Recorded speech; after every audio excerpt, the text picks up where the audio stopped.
see in the world. But by only saying can a country become republic, of course, not for that its need. A constitution which is made by many elected representatives, a constitution is the basis of representatives, determiners that determiners.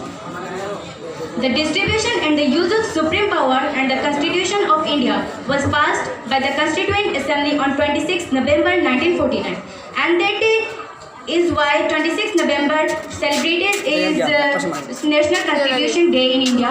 But that day our Constitution was not implemented, and on a historic date 26 January 1950. Our Constitution came into effect. India, a country blessed with so many great personalities such as Bhagat Singh, Sukhdev, Swami Vivekananda, Indira Gandhi, Queen of Jhansi, Sardar Vallabhbhai Patel, and many more. Rabindranath Tagore, we are blessed with them. Their qualities are under, as Swami Vivekananda has shown, excellent exalted path. But it's so strange to see that on what part today's youth is vacant or heading on once.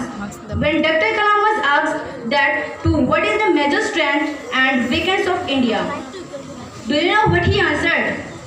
They youth, yes, the 261 million young people on the strength of India, and the weakness of India, the vision, because the nation dies without vision. I think vision is only qualities lacking the youth generation too. So what can we do? The only thing the India.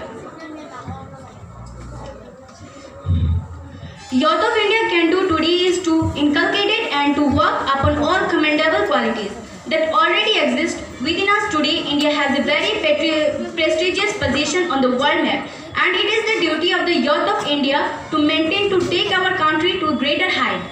When we will understand our responsibilities toward our nation, our people, and we will realize our responsibilities, the day we start working, the day we start gain more and more respect for nation, that day our nation will be see a change. Today's celebration being a trust of deal within all those soldiers who have lost their valuable lives for betterment of our valuable nation.